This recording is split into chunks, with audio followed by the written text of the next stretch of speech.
ஓம் நமச்சிவாய. ஒரு ஜாதகத்தில் செவ்வாய் தோஷம் அப்படின்னா என்ன, செவ்வாய் தோஷத்தை எப்படி கண்டுபிடிப்பது, ஒரு ஜாதகத்தில் செவ்வாய் தோஷம் இருந்தால் அது என்ன விளைவுகளை ஏற்படுத்தும் என்பதை பார்ப்போம். ஒருத்தருடைய ஜாதகத்தில் செவ்வாயானது லக்னம், சந்திரன், சுக்கிரன் இவர்களுக்கு 2, 4, 7, 8, 12 ஆகிய ஏதாவது ஒரு இடத்தில் நின்றால் அந்த அமைப்பு ஜாதகருக்கு அது தோஷத்தை ஏற்படுத்தும். அதற்கு பெயர் செவ்வாய் தோஷம்.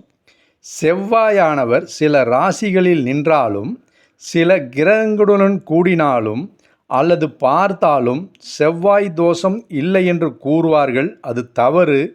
இருப்பினும் செவ்வாய் தோஷம் முழுமையாக நீங்குவதில்லை.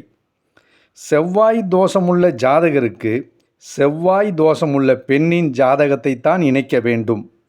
யாராவது ஒருவருக்கு செவ்வாய் தோஷம் இருந்து இன்னொருவருக்கு செவ்வாய் தோஷம் இல்லாமல் இருந்தால் அந்த ஜாதகங்களை இணைக்கக்கூடாது.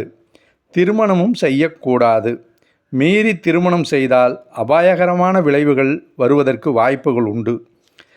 அப்படி சேர்த்துனா நம்ம என்னென்ன விளைவுகள் வரக்கூடிய வாய்ப்புகள் உண்டு என்றால், பிறக்கும் குழந்தை சிறிது சிரமங்களை ஏற்படுத்தக்கூடியதாக இருக்கும். பிரசவத்தின் போது மனைவிக்கு சிக்கல் ஏற்படலாம். அவர்களுடைய தாம்பத்திய உறவின் போது மாறுபட்ட இரத்த அழுத்தத்தால் கருதரிக்கும் போது கர்ப்பப்பையில் குறை ஏற்பட்டு மிக கொடிய நோய்களுக்கு ஆளாவதற்கு வாய்ப்புகள் உண்டு. செவ்வாயானது லக்னம், சந்திரன், சுக்கிரன். ஒருத்தரோட ஜாதகத்தில் லக்னம், சந்திரன், சுக்கிரன் இவர்களுக்கு அவர்களிருந்து 2, 4, 7, 8, 12 ஆகிய ஏதாவது ஒரு இடத்தில் செவ்வாய் நின்றால் அந்த அமைப்பு ஜாதகருக்கு செவ்வாய் தோஷம் என்று பொருள். அப்படி இருந்தால் அதேபோல் செவ்வாய் தோஷம் உள்ள பெண்ணின் ஜாதகத்தை இணைத்தால் எந்த பிரச்சனையும் இல்லை. ஆனால் மாறுபட்டு பார்க்காமலோ அல்லது வேறு ஏதாவது விதத்தில் சேர்த்தாலோ அவர்களுக்கு தோஷம் நிச்சயமாக ஏற்படும்.